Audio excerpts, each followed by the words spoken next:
नमस्कार साथियों, मैं मनोज शर्मा एजुकेशन के इस ऑनलाइन प्लेटफॉर्म पर आप सभी का तहे दिल से हार्दिक अभिनंदन करता हूं। दोस्तों, आज हम जो आपकी शिक्षण विधियां हैं उससे रिलेटेड एक महत्वपूर्ण टॉपिक है जिसका नाम है भाषा शिक्षा उपागम। टॉपिक का नाम क्या है? भाषा शिक्षण के उपागम। इसके बारे में चर्चा करने जा रहे हैं। तो आज का दोस्तों प्रकरण क्या है आपका? भाषा शिक्षण के उपागम।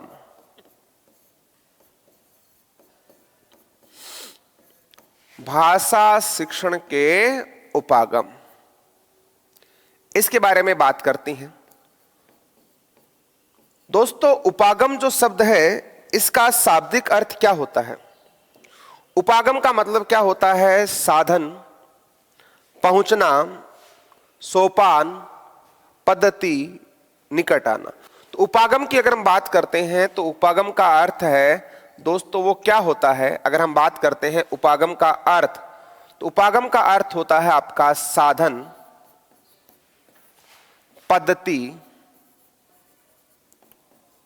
सोपान।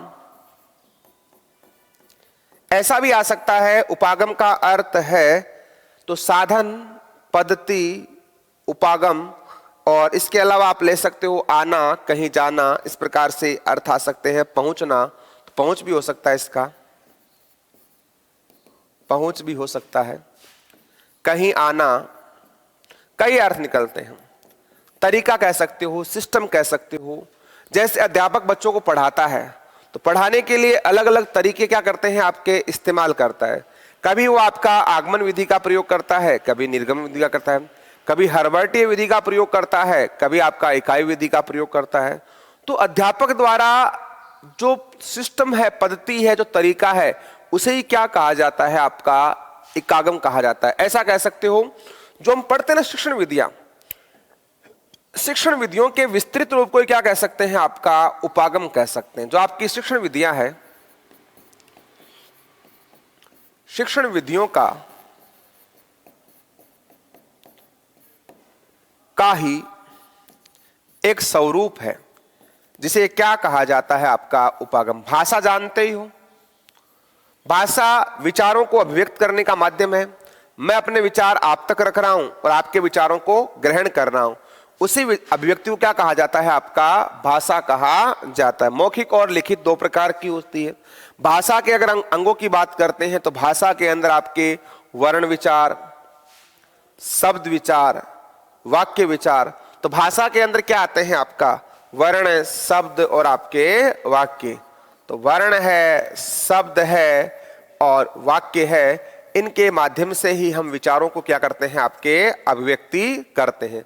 तो भाषा शिक्षण के उपागम का मतलब, उपागम का मतलब होता है पहुंच, साधन, निकट आना, पद्धति, सोपान।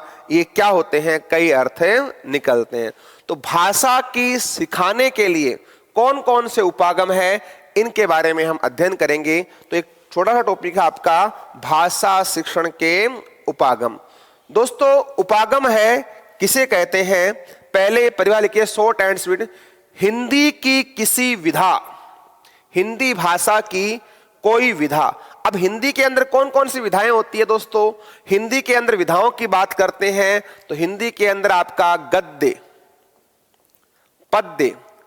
तो गद्य और पद्य, इनका मिश्रण क्या कहलाता है? आपका चंपू काव्य। ऐसा आ जाए, गद्य और पद्य है, इनका मिश्रण क्या होता है? तो आपका चंपू काव्य। अब गद्य पद्य के साथ साथ इसके अलावा जैसे कहानी है, नाटक है, उपन्यास है, ये भी दोस्तों इसी की क्या है? आपकी विधा है। व्याकरण है, रचना है। तो कहने का मतलब गद्य, पद्य, कहानी, नाटक, आत्मकथा, जीवनी, संस्मरण, ये गधे की विधाएं होती है आपकी, है ना? हिंदी की विधाएं होती है। तो इन विधाओं का अध्ययन कराते समय स्पष्ट जानकारी देने की जो पद्धति है, बालक को हिंदी के बारे में, हिंदी की किसी भी विधा, चाहे वो गद्य हो, चाहे पद्य हो, चाहे नाटक हो, चाहे आपका उपन्यास हो, चाहे आपका एकांकी हो, चाहे रचना हो, हिंदी की किसी भी विधा को अगर बालक को समझाना है तो उस बालक को समझाते समय जो तरीका हम काम में लेते हैं, जो आपका सोपान होता है, जो आपकी पद्धति है, जो आपका सिस्टम है, उसे ही क्या कहा जाता है? आपका उपागम कहा जाता है, जिसको आप सामान्य रूप में शिक्षण विधियों के नाम से भी जानते हैं। तो शिक्षण विधियां ही उपागम होती है, किसी विद्वान ने कहा था, और इसके अंदर विधियों से रिलेटेड ही चीजें आएगी आपकी। तो देखो क्या होता है, यहां सबसे मैंने शॉर्ट वे के अंदर लिखा है क्या, शैक्षिक उद्देश्यों को प्राप्त करने के लिए, कि अध्यापक है, उपागम कैसे कहते हैं कि अध्यापक द्वारा शैक्षणिक उद्देश्यों को प्राप्त करने के लिए उपागम किसे कहते हैं।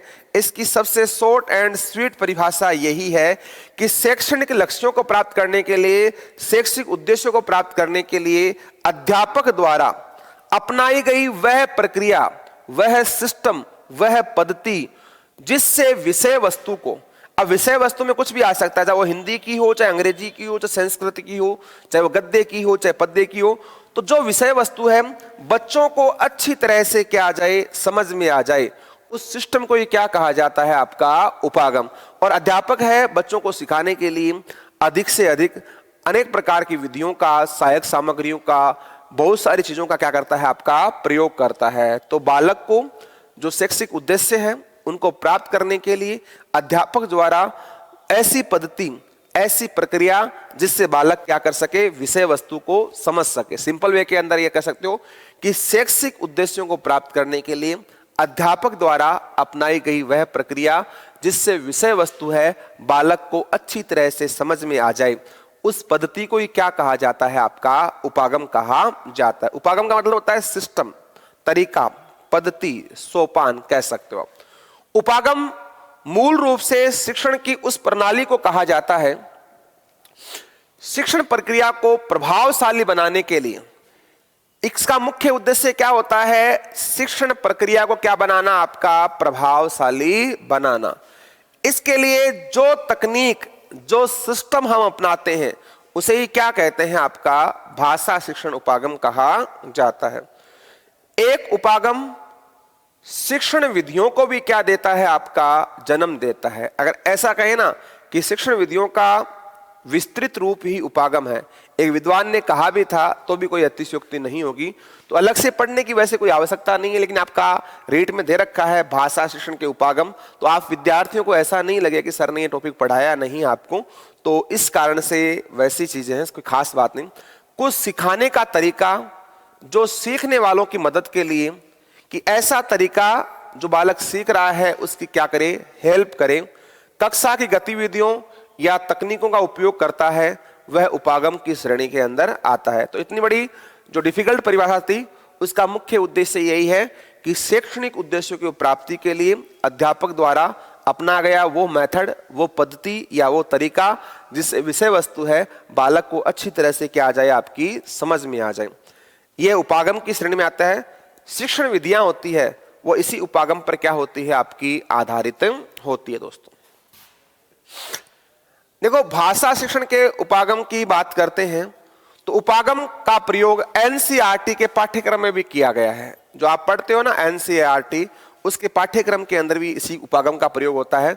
जैसे हम कंप्यूटर पढ़ते हैं तो कंप्यूटर के अंदर भी 3 चीजें आती है दोस्तों। कंप्यूटर करते हैं, कंप्यूटर को क्या कहते हैं? आपका संगणक कहा जाता है। कंप्यूटर COMPUTER, कंप्यूटर को क्या कहते हैं? आपका संगणक कहा जाता है। गणना करना, जो कंप्यूट शब्द से बना है आपका कंप्यूटर, है ना।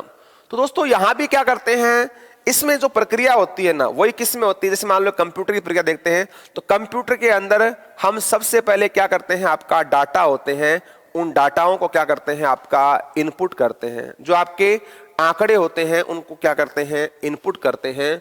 और इनपुट करने के बाद कंप्यूटर अपने माध्यम से क्या करता है? प्रोसेसिंग करता है। PROCESSING, कंप्यूटर के माध्यम से क्या होती है? आपकी प्रोसेसिंग होती है। और प्रोसेसिंग होने के बाद में फिर आपको क्या मिलता है? आउटपुट मिलता है। फिर क्या मिलता है? आपका आउटपुट मिलता है। तो ये कंप्यूटर की एक प्रणाली है।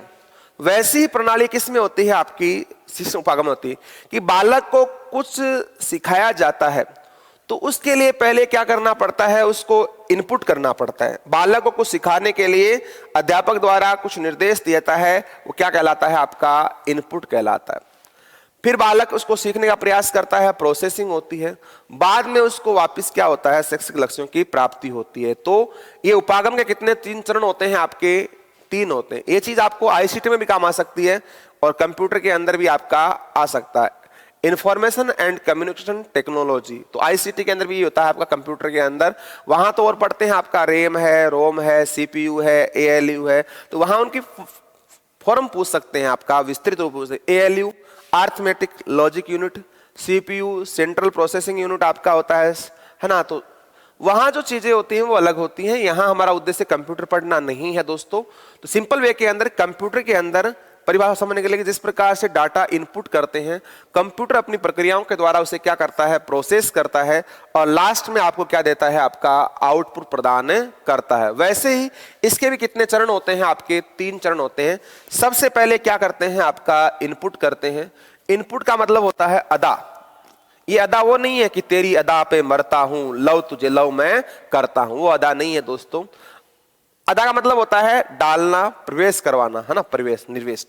तो उद्देश्यों की पहचान करना, अध्यापक है उसके द्वारा उद्देश्यों की पहचान की जाती है। फिर आपका प्रोसेस होता है, प्रक्रिया, विभिन्न प्रकार की अध्यापन प्रक्रिया अपनाता है कि अध्यापक पहले बच्चों को पढ़ाता है कि क्या पढ़ाना है, हमारा क्या लक्ष्य है। तो जो उद्देश्य होता है वो तो क्या होता है, आपका इनपुट। फिर उस पढ़ाने के दौरान क्या क्या प्रक्रियाएं अपनाता है, क्या क्या विधियों का प्रयोग करता है, वो आपकी क्या है, प्रक्रिया। और अगर अच्छी विधियों का प्रयोग किया बालक के अकॉर्डिंग तो उसका क्या मिलेगा, बाद में व्यवहार बालक का परिवर्तन होगा। तो आउटपुट के रूप में हमें क्या मिलेगा, बहिर्गत मिल जाएगा। व्यवहार में परिवर्तन होगा और मौखिक और आपका लिखित प्रश्नों के माध्यम से अध्यापक पूछेगा तो बच्चा है, अगर प्रोसेस अच्छी है, इनपुट अच्छा है आपका और आपने प्रोसेसिंग अच्छी की है तो आउटपुट भी क्या मिलेगा, आपका बेहतर मिलेगा। अगर मान लो कंप्यूटर में आप गणना कर रहे हो, आपने डाटा सही डाले हैं तो सही डाटा डाले, सही प्रयोग किए हैं तो कंप्यूटर प्रोसेस भी क्या करेगा, आपका सही करेगा और आउटपुट भी क्या मिलेगा, आपको बेहतर मिलेगा। वैसे ही अगर आपने बच्चों के उद्देश्यों की पहचान कर ली है, उसके अकॉर्डिंग आप क्या कर रहे हो, निवेश कर रहे हो, इनपुट कर रहे हो, तो फिर वो आपकी अध्यापन प्रक्रिया सही है, आपने कौन सी विधि इस्तेमाल की है तो आउटपुट अच्छा मिलेगा। और विधियों के अंदर आपकी कुछ त्रुटियां हैं तो आपका आउटपुट भी क्या नहीं होगा, बेहतर नहीं होगा। ऐसे आप आईसीटी के माध्यम से इसको आप समझ सकते हो। दोस्तों आगे बढ़ते हैं। ये चीज आपको ध्यान रखना है, इनपुट, प्रोसेस और आउटपुट, अदा, प्रक्रिया और प्रदान। इनका पहला क्रम में क्या आएगा, अदा, दूसरा प्रक्रिया, तीसरा प्रदान। ये भी आपका एग्जाम के अंदर यहां से पूछा गया है। नेक्स्ट है दोस्तों, भाषा शिक्षण के उपागम है, इनके सिद्धांत कौन कौन से हैं।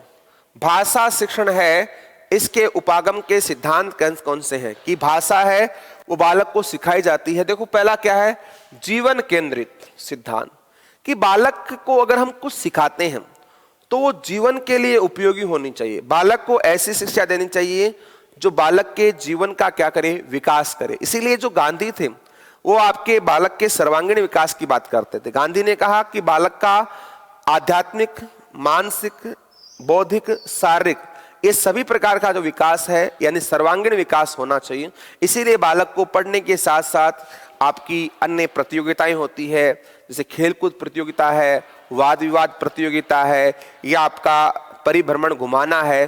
तो ये सारे क्रियाकलाप करते हैं, क्यों, बालक का किसी एक पक्ष का विकास नहीं करना, बालक के सभी पक्षों का विकास करना। बालक मानसिक रूप से भी क्या हो, सक्षम हो, शारीरिक रूप से भी क्या हो, सक्षम हो, और जो शिक्षा सीखे जीवन के अंदर वो जीवन केंद्रित हो, वो जीवन को संचालित करे और भावी जीवन में उसके काम आए। जैसे आप गणित पढ़ते हो तो आपके जीवन में काम आती है कि आप कभी कोई व्यवसाय करते हो तो जोड़ बाकी करने के अंदर किसी व्यक्ति ने आपको 500 रुपए दिए, 280 का सामान खरीदा, तो आप उसे कितने रुपए वापस लौटाओगे।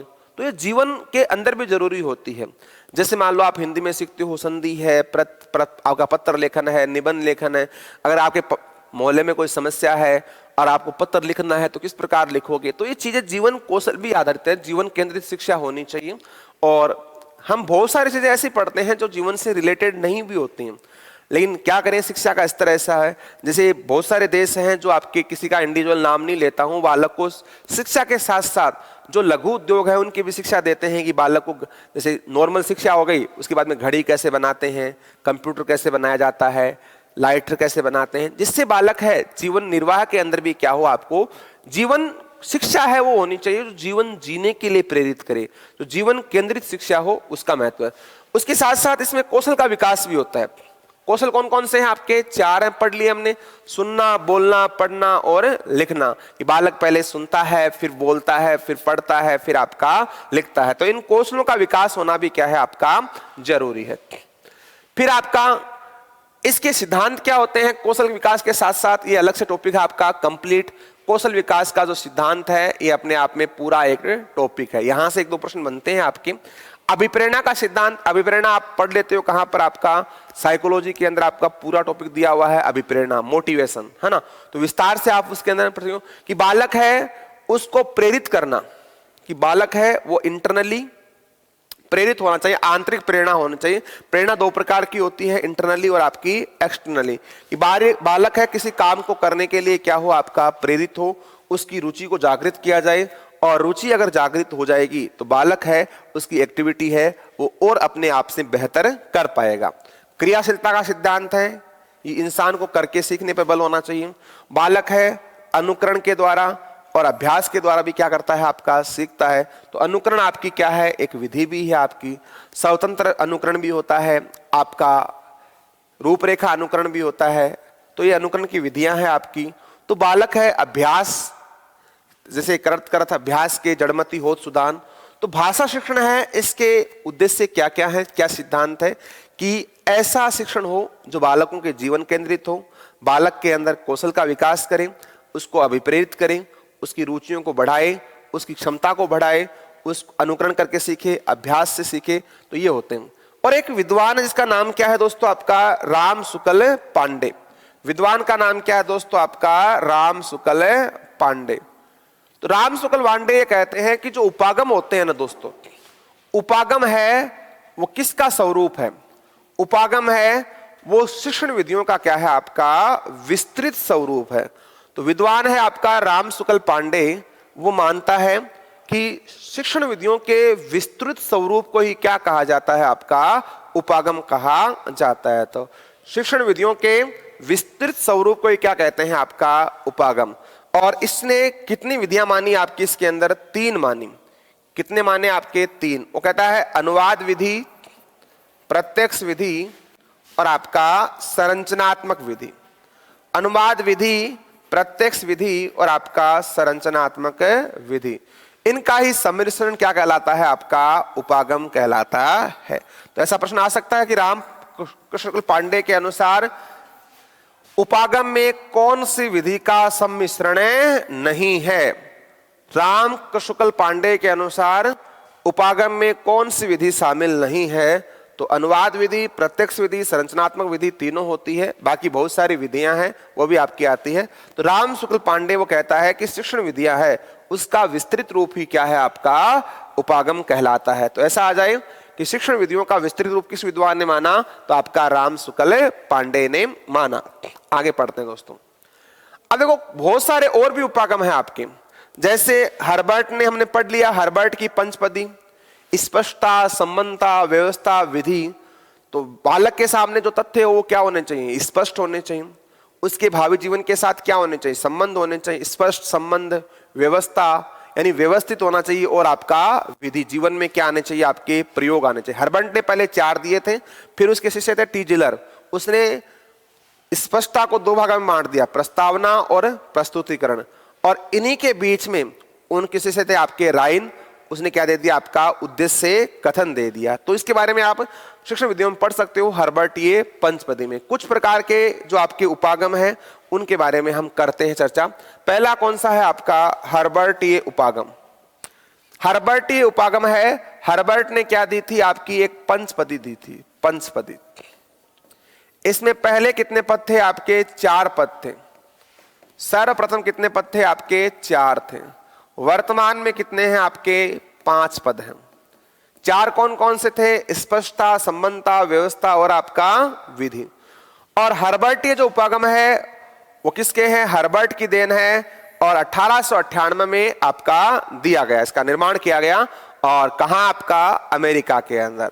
इसके जन्मदाता कौन है आपके, मिस्टर हर्बर्ट है। और हर्बर्ट का उद्देश्य क्या था आपका? कर्मिक विकास का क्या करवाना? आपका अध्ययन करना। तो हर्बर्ट का जो उद्देश्य है वो क्या है आपका? कर्मिक विकास का क्या करना? अध्ययन करना। इसके अलावा दोस्तों आपका क्या है? दूसरा है प्रयोजनवादी उपागम। और प्रयोजनवादी उपागम है वो भी आपका कब है? अमेरिका के अंदर। कब आपका? 1918। कब है आपका? 1918। और प्रयोजनवादी उपागम है किसका दिया हुआ है? आपका किलपैट्रिक का दिया हुआ। किसका है? किलपैट्रिक का। सीधा आ जाए, यहां से प्रश्न बनेंगे, डायरेक्ट प्रश्न बनेंगे। कर्मिक विकास का अध्ययन है, ये उपागम किससे रिलेटेड है? आपका हर्बर्ट से। क्रियात्मक कौशल का विकास है वो किसका है? आपका किलपैट्रिक का, है ना। किलपैट्रिक है, उसका है आपका क्रियात्मक कौशल का विकास। नेक्स्ट है दोस्तों आपका चक्रीय उपागम। चक्रीय उपागम है 1926 में कनाडा के अंदर किसने दिया था? आपका मॉरिसन ने। चक्रीय उपागम है दोस्तों किसने दिया? 1926 आपका कनाडा। किसने? आपका मॉरिसन ने। और इसका मुख्य उद्देश्य है आपका इकाई योजना का निर्माण करना। तो इकाई योजना है, हमने विस्तार से पढ़ लिया, जिसके प्रवर्तक कौन है? आपके मॉरिसन है। तो इकाई योजना है वो किसकी है? आपकी, है ना, मॉरिसन की है। तो चक्रीय उपागम किससे संबंधित है? आपका इकाई योजना से। इकाई के प्रकार होती है दैनिक योजना, दैनिक पाठ योजना, है ना वो। तो हेनरी मॉरिसन और आपका 1926 कनाडा। मूल्यांकन उपागम है। मूल्यांकन वैसे आपका एक प्रकरण है पूरा आपका, तो वहां विस्तार से पढ़ेंगे आप इसके अंदर मूल्यांकन, है ना। तो मूल्यांकन उपागम है 1956 में किसका दिया है? आपका अमेरिका में। और किसने दिया था? आपका ब्लूम। तो ब्लूम ने मूल्यांकन के बारे में क्या कहा? वो फैक्चुअल तथ्य भी आपके एग्जाम के अंदर पूछे जाते हैं। ब्लूम के अकॉर्डिंग क्या है? आपका बौद्धिक विकास करना। ब्लूम के अकॉर्डिंग क्या है? आपका बौद्धिक विकास करना। और एनसीईआरटी या भारतीय उपागम क्या कहता है दोस्तों? एनसीईआरटी या भारतीय उपागम कहता है 1961 में किसने दिया गया था? इस संस्था द्वारा। किसके द्वारा? आपका एनसीईआरटी, इस संस्था के द्वारा ही दिया गया था। इसका मुख्य उद्देश्य था दैनिक पाठ योजना का निर्माण करना। दैनिक पाठ योजना का निर्माण है वो किससे रिलेटेड है? आपका भारतीय उपागम की। एक अध्यापक बच्चों को प्रतिदिन पढ़ाता है, तो उस प्रकार में प्रतिदिन की पाठ योजना होती है, उसे कहते हैं दैनिक पाठ योजना। वो किसका है? आपका एनसीईआरटी, आपका 1961। विशेषतः मूल्यांकन उपागम में सहयोग किसने दिया था? मॉरिसन और हर्बर्ट ने। मूल्यांकन उपागम में जो सहयोग वो किसका है? आपका मॉरिसन और आपका हर्बर्ट का। दोस्तों ये आपकी क्या है? उपागम है। देखो एक बार दोबारा पढ़ लेते हैं जो उपागम क्या होता है, रिपीट कर लेते हैं। भाषा शिक्षण में उपागम। उपागम में क्या होता है दोस्तों? उपागम का मतलब होता है साधन, पद्धति, तरीका, सोपान। सिंपल वे के अंदर कह सकते हो कि शैक्षणिक उद्देश्यों को प्राप्त करने के लिए अध्यापक द्वारा बच्चों को अधिकतम सिखाने के लिए जो प्रक्रिया अपनाई जाती है उसे कहते हैं आपका उपागम। उपागम का मतलब विधि से भी ले सकते हो कि आप पढ़ाना है, उसको प्रभावशाली बनाने के लिए तकनीकों का यूज करते हो, वो आपका क्या कहलाता है? उपागम। शिक्षण विधियां है, इसका विस्तृत रूप क्या कहलाता है? आपका उपागम कहलाता है। और भाषा के व्यवहार व प्रयोग को, भाषा है वो भाषा है, व्यवहार और प्रयोग का नाम ही क्या है? आपका भाषा है। और इसके द्वारा जो भाषिक तत्व है उसको प्राप्त करना उद्देश्य होना चाहिए। भाषिक तत्व कौन से होते हैं भाषा के अंदर? जैसे आपका वर्ण, शब्द, वाक्य, ये किस में आते हैं? आपके भाषिक तत्व के अंदर आपके आते हैं। अब भाषा शिक्षण के उपागम का मतलब होता है, उपागम का मतलब साधन, पद्धति, सोपान, ये आपके अर्थ होते हैं। अब तीन चीजें होती है, इनपुट, प्रोसेसिंग और आपका आउटपुट। इसके अलावा इसके सिद्धांत है जीवन केंद्रित सिद्धांत, कौशल विकास, अभिप्रेरणा, रुचि, क्रियाशीलता, अनुकरण, अभ्यास। और राम सकल पांडे क्या मानते हैं? शिक्षण विधियों का विस्तृत रूप मानते हैं, अनुवाद विधि, प्रत्यक्ष विधि और आपका संरचनात्मक विधि। और हर्बर्टी उपागम किसकी देन है? हर्बर्ट की 1898 अमेरिका, कर्मिक विकास का अध्ययन। प्रयोजनवादी उपागम होता है अमेरिका 1918, किलपैट्रिक, क्रियात्मक कौशल का विकास का सिद्धांत। और चक्रीय उपागम होता है आपका कनाडा, मॉरिसन के हैं इकाई योजना। और मूल्यांकन में आपका हर्बर्ट, इनने योगदान दिया था आपका मॉरिसन ने। और ब्लूम बौद्धिक विकास का सिद्धांत दिया था। मूल्यांकन से संबंध किसका है? आपका बौद्धिक। और एनसीईआरटी है वो दैनिक पाठ्य योजना करती है, और मूल्यांकन में मॉरिसन और हर्बर्ट दोनों का क्या है आपका विशेष योगदान है। देखो इसके अंदर हम बात करते हैं, भाषिक तत्व भी आते हैं। भाषिक तत्व कौन से होते हैं? जैसे मान लो वर्ण, तो वर्ण विचार, शब्द, शब्द विचार, और आपका वाक्य, तो वाक्य विचार। तो वर्णों का, शब्दों का, और वर्ण और अक्षर ये क्या है दोस्तों? आपके समानार्थी शब्द हैं। वर्ण कह दो, चाहे अक्षर कह दो, चाहे आपका ध्वनि कह दो, ये आपके समान। अलिखित रूप क्या होता है आपका? ध्वनि। ध्वनि को लिख दिया जाए तो क्या कहलाएगा? वर्ण। और कुछ ऐसा कहते हैं कि वर्णों से ही क्या बनते हैं आपके अक्षर, ऐसा नहीं है, अक्षर भी क्या कहलाते हैं आपके? वर्ण कहलाते हैं। तो अक्षर, वर्ण, शब्द ये क्या होते हैं? इनके बारे में हमने व्याकरण में डीपली कर ली थी, चर्चा कर ली थी। और एक होता है आपका, ये तो होता है भाषा के अंग होते हैं, कितने? 3, वर्ण, शब्द और आपका अक्षर। इसके अलावा रचनात्मक में होते हैं, जैसे मान लो आपको निबंध लिखाते हैं, आपका इंटरव्यू करते हैं, साक्षात्कार करते हैं, पत्र लेखन है, ये क्या होती है आपकी क्रिएटिविटी। जैसे आपको होली पर निबंध लिखाया, फिर आपका कहते हैं दीपावली पर निबंध लिखो, तो ये आपका रचनात्मक अनुकरण होता है। तो ये चीजें किसके अंदर आती है? आपकी उपागम के अंदर आती है। दोस्तों इसी के साथ ही छोटा सा टॉपिक था आपका उपागम, जिसके बारे में क्या की है आपकी चर्चा की। नेक्स्ट क्लास के अंदर मिलते हैं दोस्तों। अभी के लिए जय हिंद, जय भारत।